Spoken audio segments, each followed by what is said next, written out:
안녕하세요. 서울에서 살고 있는 37세 예비 신부입니다.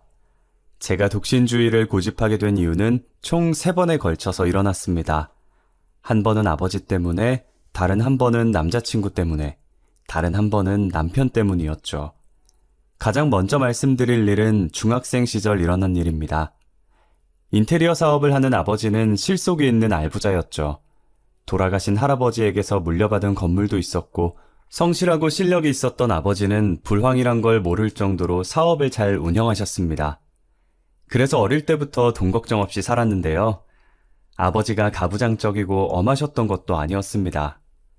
회사와 집 밖에 모르는 아버지는 100점 만점의 자상하고 좋은 가장이셨습니다. 공사를 하러 지방으로 출장을 갈 때면 하루에도 몇 번씩 엄마에게 전화를 하셔서 그날 무슨 일이 있었는지 자세하게 말씀하시곤 하셨죠. 여보, 나 부산 잘 도착했어. 당신은 별일 없지? 당신은 어때? 일은 잘 되어가? 큰 문제는 없어. 어제 공사 발주한 주인이 갑자기 오픈을 앞당기겠다고 해서 오늘부터 이틀 정도는 철야 작업을 해야 할 것 같아. 어떡해. 너무 피곤하고 힘들겠다. 할 수 없지 뭐. 난 당신하고 소정이 생각해서 열심히 해야지. 당신 힘들 텐데 얼른 들어가서 쉬어. 무슨 일 있으면 전화하고. 당신도 무슨 일 있으면 꼭 전화해야 해. 알겠지? 아버지는 몸은 떨어져 있어도 엄마랑 제 생각뿐이었어요. 주말이 되면 아버지는 늘 저희랑 같이 시간을 보내셨죠. 교회로 드라이브를 가거나 잘 알려진 맛집을 찾아 멀리 여행을 가기도 했어요. 엄마와 저를 끔찍하게 사랑해주는 아버지 덕분에 행복한 날들을 보내면서 중학교에 입학하게 되었어요. 그런데 어느 날 갑자기 아버지께서 폭탄 선언을 하시더라고요. 느닷없이 엄마에게 별거를 하자고 요구한 것이었죠. 당신하고 소정이한테는 정말 미안하지만 나 이제 혼자 살고 싶어. 뭐? 그게 무슨 말이야? 당신 더위라도 먹은 거야? 그런 거 아니야. 그냥 혼자서 생각할 시간이 필요해서 그래. 요 앞에 원룸 구해서 혼자 살 테니까. 왜 갑자기 혼자 살겠다는 건데? 당신 수상해. 설마 여자라도 생겼어? 아님 나 몰래 빚이라도 진 거야? 엄마가 대답해보라고 닥달을 해봐도 아버지께서 좀처럼 입을 안 여시더라고요. 그러면서 갑자기 따로 안 살아도 된다면서 못 들은 걸로 하라는데 어떻게 그걸 모른 척하고 있겠어요. 엄마가 하루 종일 붙들고 그 이야기만 하니까 결국 아버지가 죽을 죄를 졌다는 거 있죠? 내가 죽을 죄를 졌어. 술에 취해서 나도 모르게 실수를 해서. 뭐? 실수? 설마 당신 진짜로 여자 생긴 거야? 내가 술에 너무 취했나 봐. 기억이 안 나는데 깨어보니까 어떤 여자랑 같이 있더라고. 딱 하룻밤 잔 건데 애가 생겼다길래. 뭐? 딴 여자랑 잤다고? 당신 지금 제정신이야? 저도 아버지 말이 믿기지 않았어요. 아버지가 하는 말이 모두 꿈같이 느껴져서 멍하니 아버지와 엄마만 쳐다봤던 것 같아요. 엄마는 한참 동안 생각하더니 이제야 깨달았다는 듯이 그 질문을 꺼내더라고요. 왜 지우라고 안 했어? 그 여자가 협박이라도 한 거야? 아버지가 고개를 푹 숙인 채 아무 말도 못 하셨어요. 그동안 제가 알고 있었던 아버지의 모습은 모두 다 거짓이었나 봐요. 갑자기 배신감이 느껴져서 아버지가 정말 다르게 보이더라고요. 엄마는 저보다 더 실망하셨는지 눈물을 흘리면서 소리를 지르고 계셨어요. 당신 진짜 뻔뻔하다. 그걸 속이고 따로 나가 살겠다고 한 거야? 당신 그런 사람 아니잖아. 나 속이려고 작정하는 사람도 아니면서 왜 그래? 그 여자가 시켰어? 도대체 어떤 여자길래 그래? 응? 말해봤자 해결되는 게 있나. 그냥 내가 죽일 놈이지. 엄마가 아버지 바짓가랑이를 붙들고 놔주지를 않으니까 그제야 내연녀에 대해 술술 불더라고요. 아버지는 6개월 전에 미용실 인테리어 공사를 하다가 미용실 여사장과 눈이 맞은 거였어요. 내연녀는 2년 전에 남편이 교통사고를 당해 세상을 떠난 뒤 딸이랑 단둘이 살고 있다고 했어요.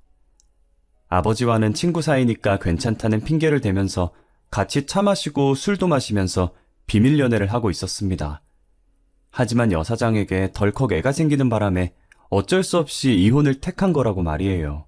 자기한테 안 오면 온 동네에 소문내겠다고 협박하는데 어떡해. 당신한테도 이혼당하고 회사 평판 나빠져서 이제 벌이도 없어질 텐데. 참 잘하는 짓이다. 말만 번지르하게 잘하는 거 알고 있었는데 딴 여자랑 붙어먹는 줄은 몰랐네. 참. 어이가 없어서. 미안해, 여보. 미안해? 미안하면 바람 핀 게 없어져? 그 여자 애밴 게 사라지냐고. 엄마가 손에 잡히는 대로 아버지에게 물건을 던지셨어요. 머리채도 잡고 멱살도 잡으면서 모진 말로 아버지를 쏘아붙이셨지만 차마 이혼하자는 말은 못하셨어요. 제가 마음에 걸리셨는지 저를 보며 울먹거리다가 말씀하시더라고요. 이번만 봐줄게. 그 여자 다 정리하고 돌아와. 그럼 없는 일인 척 지내줄 테니까 어떻게든 해결하고 오라고. 여보, 정말 고마워. 내가 잘 말하고 올게. 저는 진짜 아버지가 그 여자를 정리하고 돌아올 줄 알았어요. 그런데 며칠이 지나도 몇 주가 지나도 아버지가 돌아올 생각을 안 하더라고요. 엄마도 아버지가 어디에 있는지 몰라 전화도 해보고 수소문도 해봤지만 찾을 수 없었어요. 엄마가 미친 사람처럼 동네를 뒤지고 다닌다는 걸 내연녀도 알고 있었는지 제 발로 집에 찾아왔더라고요. 태승씨 와이프 되시죠? 네. 누구시죠? 저 태승씨 애인 되는 사람이에요. 애인이요? 정말 뻔뻔하기 짝이 없더군요. 엄마도 놀라셨는지 현관문을 연 채 그대로 굳어버리고 말았어요. 아침 드라마에서는 옳지, 너 잘 만났다. 내가 널 얼마나 찾았는지 알아? 이 불려시 같은 기집애. 이런 식으로 대사도 잘만 치던데 실제로 불륜녀를 만나니 아무 말도 못하겠더라고요. 오히려 불륜녀만 염치 없는 말을 내뱉고 있었어요. 저 때문에 멀쩡한 가정이 깨졌다는 거 알아요. 정말 면목이 없고 죄송해요. 하지만 제 뱃속에 든 애를 생각해서라도 저희 둘 새 출발할 수 있도록 이혼해주세요. 제발 이렇게 부탁드려요. 내연녀가 무릎을 꿇고 눈물까지 흘리는데 도대체 누가 피해자인지 모르겠더라고요. 가정이 파탄난 사람은 우리인데 내연녀가 서럽게 우는 바람에 이웃들까지 오해를 하는 것 같았어요. 옆집에서 빼꼼 문을 열어보더니 저희랑 눈이 마주치자마자 곧바로 문을 닫아버렸어요. 됐으니까 가세요. 가정 파탄 내놓고 동네에 이상한 소문까지 내려고 하지 마시고 가시라고요. 엄마가 억지로 내연녀를 내보냈지만 소용없었어요. 그 내연녀가 집 앞은 물론 제 학교까지 찾아와서 눈물을 흘리는데 정말 난감하더라고요. 내연녀가 찾아오자 겨우 중학생이었던 저는 정상적인 학교 생활을 하기가 힘들어졌습니다. 이미 이혼을 했다, 우리 아버지에게 여자가 여러 명 있다더라, 선생님하고도 그렇고 그런 사이라더라 등등 엉뚱한 소문이 돌자 친구들도 절 멀리하더라고요. 겨우 중학생이었던 제가 뭘 할 수 있겠어요. 참다 못한 저는 어머니에게 내연녀가 찾아온다는 말을 꺼낼 수밖에 없었죠. 뭐? 그 여자가 찾아왔다고? 아이고, 우리 딸 얼마나 힘들었을까. 그 여자가 학교에까지 찾아와서 뭐라고 짓거린 거야? 내가 그 여자 아작을 내야겠어. 엄마가 충격을 받아 소리치는데 저는 눈물만 나오더라고요. 그동안 쌓인 억울함이 터져서 그 여자 때문에 왕따를 당하고 있다는 말만 몇 번이나 토해냈던 것 같아요. 엄마도 그 말을 듣고 울컥하셨는지 이혼 이야기를 꺼내시더군요. 그래, 이혼하자. 뭐가 좋다고 그런 양반을 붙잡고 있어? 아버지랑 이혼할 테니까 걱정하지 마. 깔끔하게 정리하고 전학도 가자, 응? 결국 엄마는 아버지와 이혼 서류에 도장을 찍고 저는 다른 학교로 전학을 가게 되었어요. 전에 다니던 곳은 걸어서 5분 거리였지만 전학을 가게 된 곳은 차를 타고 20분 넘게 걸리는 거리였어요. 학교를 옮긴 뒤 친구도 여럿 사귀었고 잘 적응했어요. 아버지에게 우리 몫의 재산도 넘겨받고 양육비도 받게 되었지만 한 가지 문제가 남아 있었어요. 저희들이 살던 아파트는 아버지 명의로 되어 있었거든요. 그러니 저희 모녀는 집에서 나가야 했죠. 그러면 아버지가 재혼녀를 아파트로 데리고 와서 재혼 생활을 시작할 계획이었어요. 아버지는 저희들에게 나가달라는 말을 차마 하지 못하고 망설이고 있었는데 엄마가 먼저 입을 열었어요. 여기가 당신 집이기도 하고 소정이 전학도 갔으니까 우리가 나갈게. 부동산에 적당한 집을 전세로 알아봐달라고 말해놨어. 일주일만 시간을 줘. 그럼 물론이지. 정말 미안해. 약속한 일주일 뒤에 엄마와 저는 다른 아파트를 구해서 이사를 했고 아버지와의 인연은 그것으로 모두 끝나고 말았습니다. 그때부터 저는 결혼 같은 건 하지 않고 혼자 살겠다고 마음을 먹었고 엄마도 그런 저를 이해해 주었어요. 정리가 혼자 살겠다면 그렇게 해. 요즘은 결혼이 필수가 아니고 선택이라고 하잖아. 어차피 혼자 왔다가 혼자 가는 게 인생이야. 하고 싶은 대로 하면서 살아야지. 그래서 저는 대학 시절에도 남자 사귈 생각은 하지 않았어요. 장학금 받는 데에만 전념하다가 졸업했지만 남자들하고 접점이 없었던 것은 아니었어요. 제 외모가 그런대로 괜찮은 편이라서 귀찮게 구는 동기들이 꽤 있었거든요. 그런 놈들 상대하지 않고 학점만 챙기다 보니 졸업과 동시에 대기업에 바로 취업하게 되었네요. 남들보다 좋은 커리어와 연봉으로 살고 있다 보니 연애를 하지 않아서 후회되는 점은 없었어요. 그렇게 5년 정도가 지났을까요? 회사 사람들이 제가 독신주의라는 걸 알고 있어서 다들 남자를 소개해주겠다는 말은 안 하더라고요. 결혼은 언제 할 거냐는 질문도 안 해서 마음이 편했어요. 그런데 어느 날 늘 점심을 같이 먹던 직장 언니가 저한테 소개팅 자리를 주선하려고 하더라고요. 소정아, 너 진짜 결혼 안 할 거야? 언니, 갑자기 그건 왜? 알잖아, 나 독신주의자인 거. 아무도 안 만나도 괜찮아. 너한테 꼭 소개시켜주고 싶은 사람이라서 그래. 우리 남편 후배인데 너무 괜찮아서 연결시켜주려고. 내가 만나봤는데 너랑 잘 맞을 것 같아. 저는 웃으면서 아직은 그럴 생각이 없다고 했지만 언니는 집요했어요. 한 달 전에 결혼한 신혼이라서 그런지 결혼하니까 너무 좋다는 말을 달고 살더라고요. 이러다 연애 좀 해라, 결혼 생각은 없냐는 말을 꺼내겠다 싶었는데 역시나 꺼내더군요. 너도 이제 곧 30이다. 더 늦으면 결혼을 하고 싶어도 못해. 내가 좋은 남자 소개해 줄 테니까 만나보자. 아, 언니, 나 남자 만날 생각 없다고 했잖아. 그럼 밥만 같이 먹어봐. 얼굴만 보는 건데 뭐 어때? 내가 만나봤는데 돈도 잘 벌고 진짜 잘생겼더라. 너 소개 안 받으면 땅을 치고 후회할 정도라니까? 안 그래도 언니가 집들이를 했을 때 만난 남편 후배 이야기를 한 적이 있었거든요. 그날 술을 마시면서 친해져서 그 뒤로도 몇 번 만난 것 같았어요. 저한테 남편 후배가 건축 설계사라서 직업도 괜찮고 성격도 좋은 것 같다고 여러 번 말했었거든요. 아, 아니에요. 그런 자리 불편해서 체할 것 같아요. 에이, 딱 한 번인데? 딱 한 번 더 어려워? 당연히 저는 어렵다고 거절했죠. 그런데 절 볼 때마다 남편 후배 이야기를 꺼내는 바람에 노이로제에 걸릴 것 같았어요. 차라리 한 번 만나버리고 훌훌 털어버리고 싶어서 연락처를 달라고 했죠. 전화번호를 저장해서 메시지를 보내봤더니 생각보다 대화하는 게 재밌더라고요. 별거 아닌 이야기였지만 이것저것 물어봐주고 저한테 적극적으로 다가오는 게 새로웠어요. 그렇게 시덥지 않은 날씨 이야기, 취미 이야기를 나누다 결국 약속을 잡게 되었죠. 약속 장소로 가니 훤칠하게 생긴 남자가 일어서서 저를 반기더라고요. 안녕하세요. 강정호라고 합니다. 만나서 반가워요. 네, 안녕하세요. 제가 시간 맞춰서 올 걸 알고 있었는지 미리 와서 차도 시켜놨더라고요. 제가 좋아하는 차 종류도 기억해놓고 주문해 주어서 첫인상이 좋았어요. 게다가 언니가 말한 대로 잘생긴 얼굴에 친절하고 차분한 말투더라고요. 특히 저를 사로잡은 건 목소리였어요. 목소리가 되게 성우 같더라고요. 건축 설계 하신다고 들었는데 목소리가 성우 같으시네요. 아, 네, 감사합니다. 대학 다닐 때 방송반이었어요. 성우도 잠깐 꿈꿨었는데 어떻게 맞추셨네요? 제가 목소리가 좋다고 하니까 그런 말을 많이 들었다고 하면서 자랑을 하더라고요. 그 모습이 재수없거나 이상한 건 아니었어요. 재미있기도 했고 저한테도 칭찬을 많이 해주어서 어색한 것도 많이 없어졌거든요. 메시지로 대화한 것처럼 리드를 많이 해줘서 첫 만남인데도 몇 년은 만난 것처럼 편해졌어요. 그래서 또 만나고 싶다는 생각은 했었죠. 제가 급한 일이 생겨서 이렇게 차만 마시고 가셔서 어떡해요. 이왕 만난 거 더 오래 있고 싶었는데. 다음에 만나면 되죠. 일 끝나고 연락 주세요. 정호 씨가 먼저 더 같이 있고 싶다고 말할 줄은 몰랐어요. 그런데 솔직하게 감정 표현을 해주니까 제 얼굴이 다 빨개지더라고요. 그래도 최대한 티내지 않고 웃으면서 헤어졌어요. 집에 가서도 정호 씨가 계속 생각났어요. 연락은 언제 줄지 핸드폰만 보고 있는데 회사에서도 그러고 있다가 직장 언니에게 딱 걸리고 말았어요.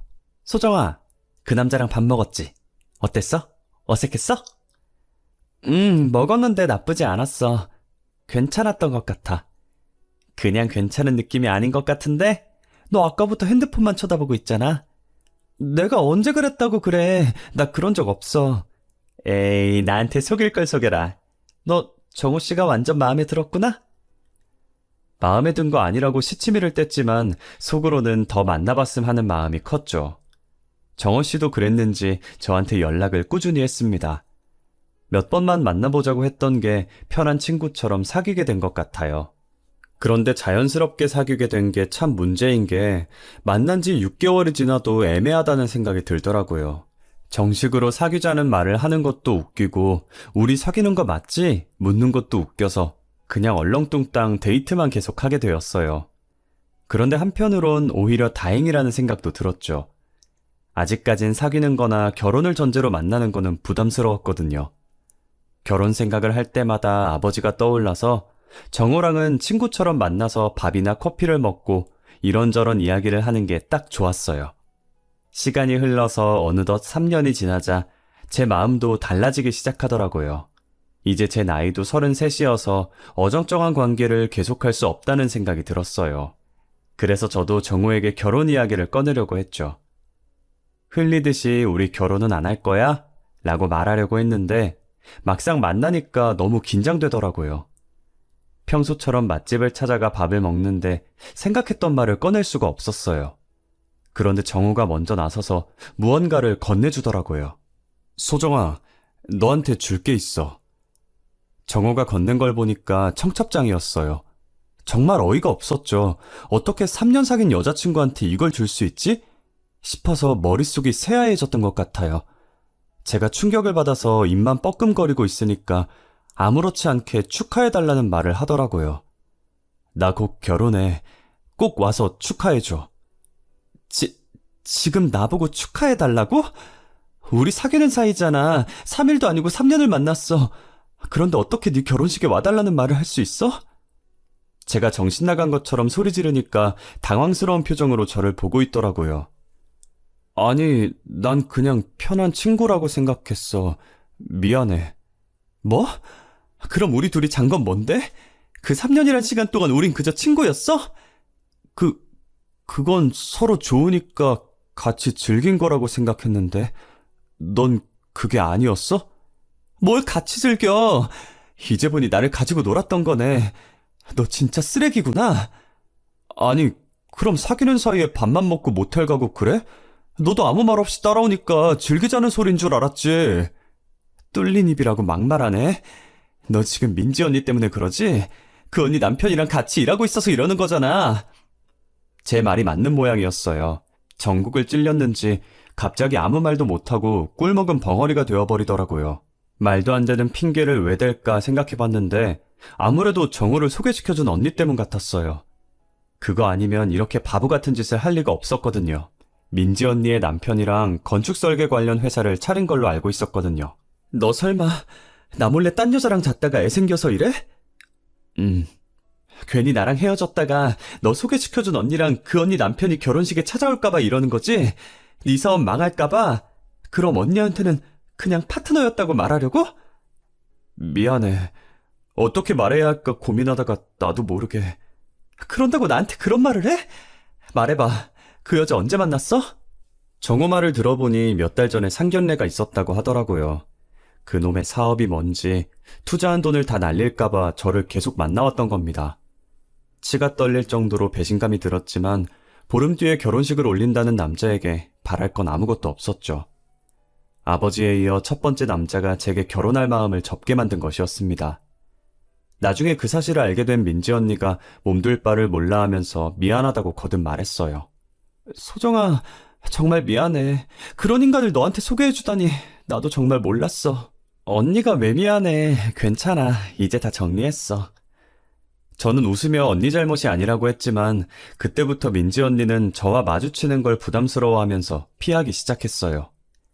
그러니 저도 회사 안에서 언니랑 지내기가 불편해졌고 정우와 헤어진 후유증도 커서 퇴사를 하기로 결심했어요. 쉬지 않고 몇 년간 한 회사만 다녔으니 쉴 때가 왔다는 생각도 들었거든요. 엄마에게 전화를 걸어 퇴사하겠다고 하니 처음에는 놀라시더니 제가 힘들다는 말을 듣고 그동안 고생했다는 말을 해주셨어요. 그래, 당분간 좀 쉬어.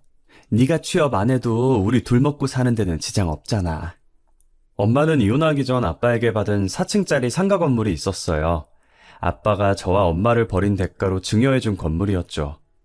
엄마는 건물에 임대료 수입도 있으니 저보고 아무 걱정 말고 쉬라고 했어요. 백수가 된 저는 홀가분한 마음으로 여행도 다니고 대낮에 한가롭게 백화점을 다니면서 쇼핑도 했죠. 그렇게 몇 달이 지나니까 엄마가 제게 카페를 한번 해보자고 하더라고요. 갑자기 카페? 카페는 왜 하려고 하는데? 건물 1층에 있던 편의점이 결국 폐업하고 나간다네? 저희 건물 1층에 편의점이 있었는데 근처에 편의점이 3개나 더 생기더니 결국 폐업을 결정한 것 같더군요. 편의점이 많이 생기기 전까지 장사가 잘 됐으니 도전해보자고 저를 부추겼어요. 다른 세입자 구하지 말고 프랜차이즈로 카페 해보게. 엄마가 도와줄게. 내가 보기에 잘 될 것 같아. 저도 몇 달을 놀고 먹으니 몸이 근질근질하던 참이라 별 생각 없이 엄마 말을 따르기로 했어요. 사실 돈을 번다기보다는 그저 소일거리로 카페를 차렸던 거였어요. 요즘 프랜차이즈는 본사에서 다 지원해주기 때문에 장비 사용에 대한 간단한 교육만 받으면 되니까요. 오랜만에 이것저것 배우게 되니까 기분 전환이 되는 것 같았어요. 교육 담당자 분께서도 친절하게 잘 가르쳐 주셨고요. 카페 운영은 처음이시죠? 저희는 다른 프랜차이즈하고는 다릅니다. 사장님이 일에 익숙해지실 때까지 본사에서 전문 바리스타를 파견해 드릴 거예요. 물론 인건비는 사장님이 지불하셔야 합니다. 제가 창업한 프랜차이즈는 초보자인 저를 위해서 전문 바리스타를 3개월 동안 파견해 준다고 하더군요. 바리스타가 오면 저랑 같이 일하면서 장비 사용과 각종 음료 만드는 법을 익히도록 도와준다고 들었어요. 실제로 직접 와서 가르쳐 주니까 일도 금방 배우고 노하우도 금방 깨치더라고요. 그렇게 1년 정도가 지나니까 카페 일도 완전히 손에 익었고 손님도 어느 정도 오는 것 같았어요. 그러던 어느 날 단골 손님이 저한테 말을 걸어오더군요. 이것저것 자기 자랑만 하는 바람에 대충 듣는 척만 했는데 이 근처에서 무역업 사무실을 하고 있다고 하더라고요. 그러면서 자기는 명품만 입는다면서 옷이랑 시계를 보여줬어요. 사업을 하는 남자는 옷차림에 신경을 써야 됩니다. 후줄근하게 걸치고 다니면 제대로 대접을 못 받는 법이거든요. 자기는 사치를 부리려고 명품을 입는 게 아니라 비즈니스적인 목적 때문이라고 했어요. 그래서 타고 다니는 차도 고급 외제차라고 하더라고요. 처음에는 허구한 날 돈 자랑만 해서 뭐 저런 사람이 있나 했는데 일주일에 서너 번씩 카페에 들리니까 익숙해지더군요. 딱 봐도 저한테 어필하려고 그러는 것 같았거든요. 일부러 찾아와서 자기가 얼마나 멋지게 일을 처리했고 어떤 사람들이 자기를 찾아주는지 이야기하는데 그 모습이 우습다가도 귀엽게 느껴졌어요. 왜 이렇게 자주 오냐고 물어보니까 제가 만든 커피가 자기 입맛에 딱 맞아서 그렇대요. 그러면서 귀가 새빨개지는데 조금 서툰 사람이라는 걸 알게 되었죠. 제가 만든 커피가 맛있어서 오는데 왜 부끄러워하세요? 들킨 것 같아서 그랬죠. 뭐를요?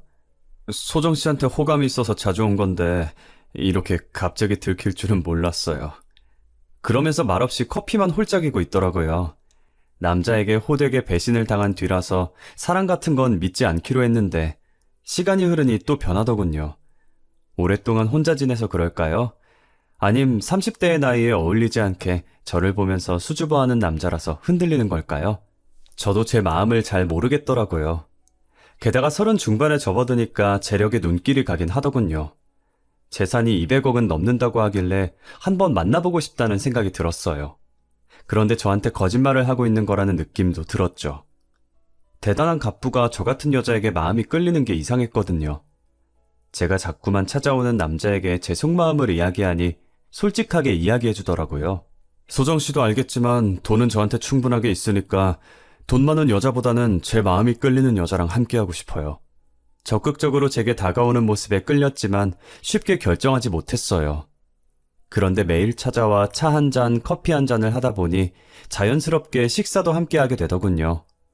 그러다가 사이가 깊어져서 몇 달간의 교제 끝에 결혼 이야기까지 오가게 됐습니다.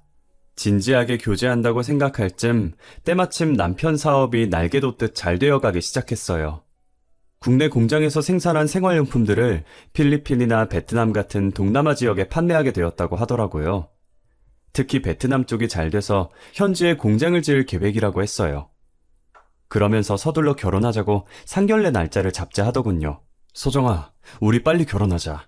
우리들 나이 생각하면 지금 이 결혼 미룰 이유가 없잖아. 너무 서두른다는 생각이 들었지만 나이도 나이인지라 노산이 걱정되기도 했어요. 또 결혼이 남녀가 하는 것이 아니라 집안과 집안끼리 한다는 말이 있듯이 직접 만나봐야 하기 때문에 인사부터 해야겠다는 생각도 들었죠. 남편이 워낙 재산이 많이 있어서 저를 반대할 것 같았거든요. 시댁은 도대체 어떤 분위기일까 했는데 제 생각보다 굉장해서 깜짝 놀랐어요. 드라마에서나 볼 법한 2층 단독주택이었거든요. 넓은 정원이 으리으리한 저택에 온화하고 세련되게 생긴 시어머니까지. 갑자기 저에게 다가온 현실이 믿기지 않더라고요. 그런데 시어머니께서 저를 보자마자 바로 결혼을 승낙하시더군요. 얼른 상견례 날짜 잡고 결혼식은 언제 할지 의논하도록 하자. 네 아버지가 살아계셨으면 좋아하셨을 텐데. 처음에는 이상하다고 생각했는데 시아버지께서 세상을 떠났다는 말을 듣고 납득이 됐어요. 어머님도 몸이 많이 안 좋아서 결혼을 서두르고 싶다고 하시더라고요. 그렇게 일주일 뒤에 호텔에서 상견례를 하게 되었어요. 제 부모님도 시어머니의 품격 있고 교양 있는 태도를 보고 좋은 집안과 사돈을 맺었다고 좋아하셨죠. 화기애애한 분위기 속에서 결혼식 이야기를 하고 있는데 남편이 갑자기 전화를 받고 얼굴이 굳어지더니 급히 밖으로 나가더군요. 그런데 잠시 후에 밖이 소란해지더니 웬 남자가 버럭 소리를 지르며 들어왔어요. 정말 해도 너무들 하시네. 이번엔 어떤 여자 인생을 망치려고 들어? 시어머니가 나가라고 뜯어 말리는데도 그 남자가 저희 부모님을 붙잡고 매달리더라고요. 절대 이런 인간들하고 사돈 맺으시면 안 됩니다. 지금 이놈들이... 형! 지금 여기서 뭐 하는 거야? 당장 나가. 연 끊었음 신경 꺼야지. 왜 굳이 찾아와서 내 결혼을 깽판 치는 건데? 남편이 형이라는 사람을 억지로 끌고 가려고 했죠. 그 남자가 귀엽고 버티면서 시어머니와 남편이 사기꾼이라고 난리를 피우더군요. 결국 호텔 직원들까지 달려와서 그 남자를 끌어냈습니다. 한바탕 소동이 끝나고 겨우 진정돼서 이게 무슨 일이냐고 물어보니 시어머니께서 한숨을 쉬시면서 말씀해 주셨어요. 일부러 감추려고 했던 건 아닌데 이렇게 되었으니 다 말씀드릴게요. 방금 들어와서 깽판 친 놈은 전처가 낳은 아들이에요.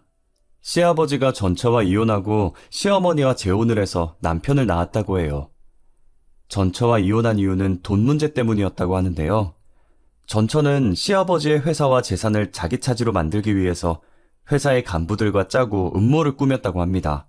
그것을 알아차린 아버님은 전처와 이혼하고 얼마 안 돼서 시어머니와 재혼했다고 말하더라고요. 그런데 당뇨와 고혈압 때문에 생긴 합병증으로 갑작스레 세상을 떠났다고 하고요. 시아버지가 돌아가신 뒤에 남편이 유산을 상속받게 되자 전처의 아들인 이복형이 찾아와서 자기 몫의 재산을 가져가겠다고 우겼다고 합니다. 재산을 주지 않았더니 아직도 남편과 시어머니를 협박하고 있다며 그래서 이 결혼 자리도 파토내려고 찾아온 거라고 하더군요. 당연히 저희는 믿지 못하는 눈으로 쳐다보니 급기야 눈물까지 흘리면서 말씀하시더라고요. 사돈은 저런 놈 말 믿으시면 안 되죠. 저놈은 지 아버지만 믿고 술과 도박에 빠져서 건달처럼 살던 놈이에요. 인생이 불쌍해서 재산을 조금 떼주었는데 그새 다 써서 더 달라고 계속 덤벼드네요. 시어머니는 남편 이복형이 알코올 중독 기질이 있고 정신이 온전치 못한 상태라고 했어요. 왜 결혼을 서두르나 했는데 엄청난 재산을 가진 시댁에 숨겨진 흑역사가 있다는 걸 알게 되었죠. 상견례 자리가 끝나자 남편이 울면서 이복형에게 당한 수모를 말하더군요. 자기가 만난 여자들한테 찾아가 헤어지게 만들고 헤어지지 않으면 협박까지 했다고 하더군요. 그것 때문에 정신과도 다니게 됐다면서 복용하던 약도 보여주길래 믿을 수밖에 없었죠. 물론 저희 엄마는 조금만 더 생각해보자고 하셨지만 남편이 너무나 불안해했어요. 틈만 나면 자기를 버릴 거냐, 이복형이 찾아온 건 아니냐, 저 없이는 못 산다고 매달리니까 안쓰럽더라고요. 게다가 제 눈치를 보면서 제가 좋아하는 건 다 하려고 하고 다정한 눈빛으로 봐주니까 남편을 놔줄 수가 없었어요. 헤어지기는 싫고 결혼은 고민되고 제가 애매하게 구니까 남편이 그럼 동거만 하자고 하더라고요.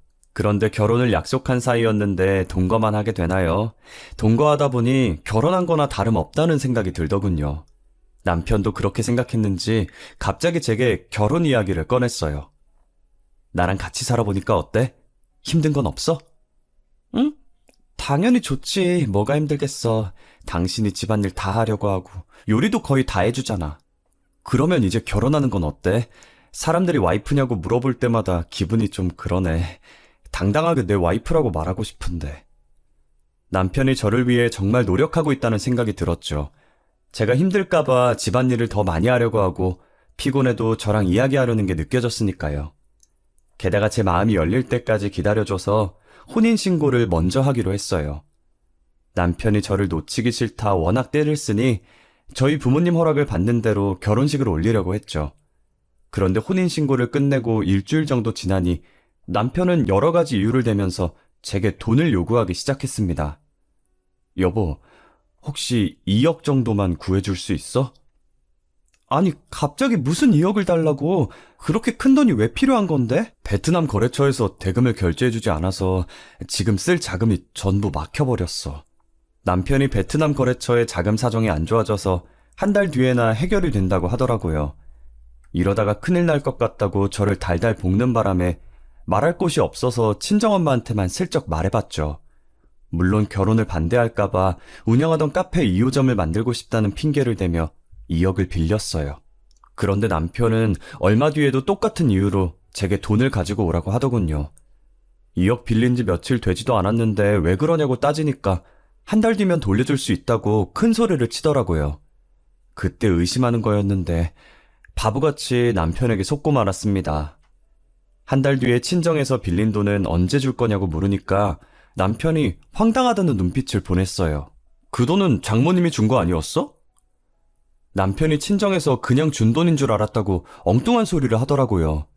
전 어이가 없었지만 남편이 돌려줘야 하는 줄 몰랐다고 발뺌을 하니 시어머니에게 전화를 했어요. 으리으리한 저택에 사는 시댁이라면 2억을 200만 원처럼 생각하고 돌려줄 줄 알았거든요. 그런데 시어머니께서 이상한 제안을 하셨어요. 내가 널 딸처럼 생각해서 하는 말이니까 오해하지 말고 들어라. 내가 돈이 좀 필요해서 말인데. 제가 2억 이야기를 꺼내기도 전에 오히려 돈을 달라고 요구하시더라고요. 시어머니는 결혼식을 올린 정식 부부는 아니지만 이젠 한 식구나 마찬가지라고 생각한다면서 남편에게는 비밀로 하고 용돈을 달라고 하셨어요.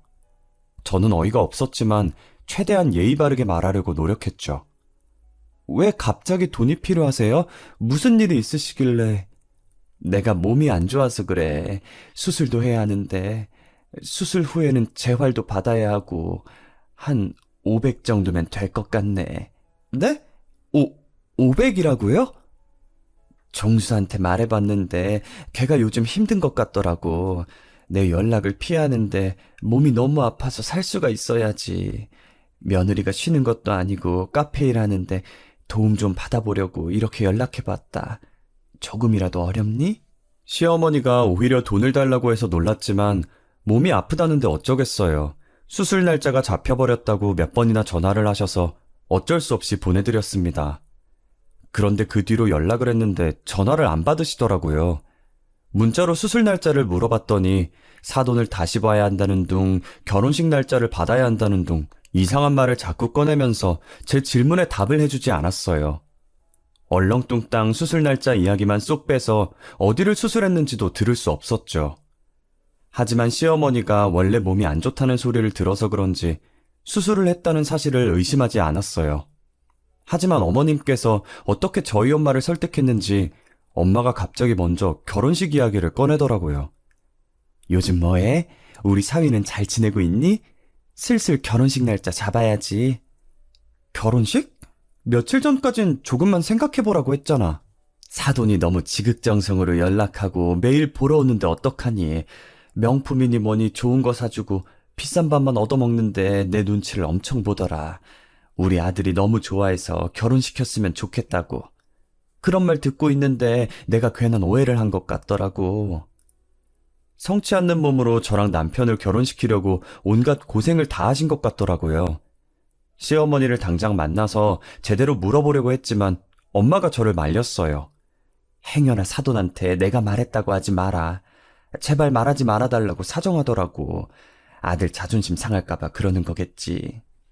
엄마가 이렇게 말하는데 어떻게 아는 척할 수 있겠어요. 좋은 시댁을 만났다고 애써 생각하며 결혼식 날을 정했습니다. 정신없이 남편과 같이 결혼식 준비를 하는데 정말 시간이 빨리 가더군요. 그동안 몇 번이나 시어머니께 연락을 해봤어요. 그런데 이제는 문자도 안 보시고 도통 연락이 안 되시더라고요. 남편한테 말하니까 몸이 안 좋으셔서 그런 것 같다고 말했습니다. 결국 어떻게든 만나뵈려던 시어머니는 결혼식장에서 겨우 볼 수 있었습니다. 수술을 한 몸치고는 생각보다 멀쩡한 모습으로 신부대기실로 들어와 축하를 해주시더라고요. 그래서 깜짝 놀라 드레스가 밟히는지도 모르고 자리에서 일어섰죠. 어머님, 몸은 괜찮으세요? 수술 날짜 이야기해 주신다면서 그 뒤로 연락이 안 돼서 걱정했어요. 얼굴도 예쁜데 이렇게 성격까지 좋을까? 수술은 잘 됐으니까 신경 쓰지 말아라. 이제 내 건강은 내가 챙길게. 아, 네, 어머님, 감사해요. 앞으로 아프시면 저 꼭 불러주세요. 아휴, 안 그래도 된다니까. 나는 하객들 맞아야 하니 나가 있으마. 걱정하던 시어머니를 뵈니까 긴장이 좀 풀리더라고요. 갑자기 화장실에 가고 싶어져서 들러리의 도움을 받아서 일을 보러 갔죠. 비어있는 칸으로 들어가 조심조심 드레스를 들어올리려는데 옆칸에서 익숙한 목소리가 들려왔어요. 사장님, 저예요. 네, 카페를 담보로 하면 1억은 대출이 되는 거죠? 네, 제 며느리 카페예요. 서류는 전부 준비했고 오늘 괌으로 출발하면 내일 시작할 거예요. 네, 그럼 잘 부탁드립니다. 실수 없이 할게요. 아무리 들어봐도 시어머니 목소리였어요. 제 카페를 뭐 어떻게 한다는 거고 실수 없이 한다는 말은 또 무슨 말일까요? 순간 등골이 서늘해지면서 온몸에 소름이 돋더라고요. 저희가 신혼여행을 괌으로 가기로 했는데 저 몰래 제 카페에 대출을 받으려는 속셈이었죠.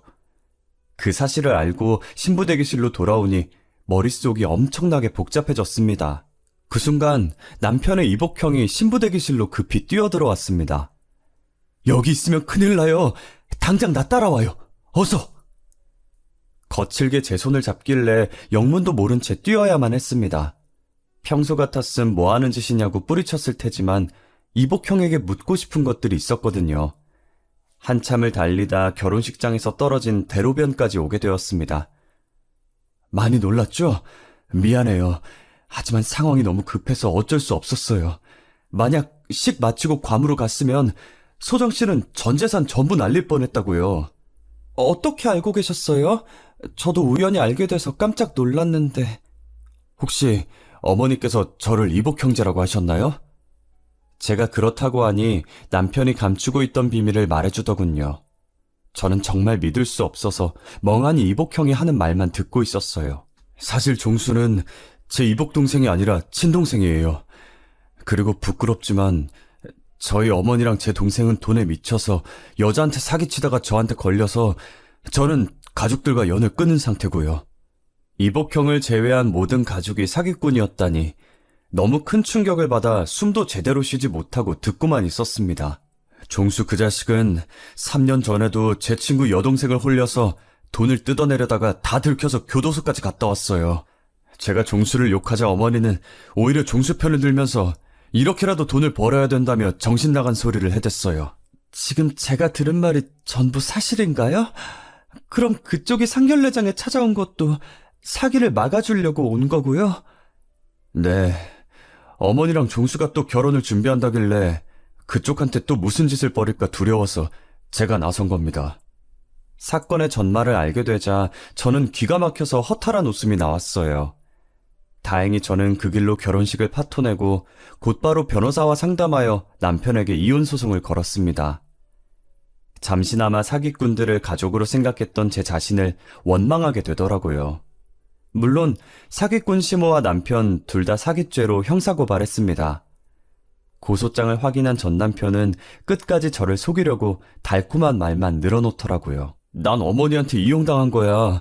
나도 이렇게 살고 싶지 않았는데 자기 말대로 하지 않으면 너한테 다 말해버릴 거라고 해서 그게 너무 무서워서 그랬다고.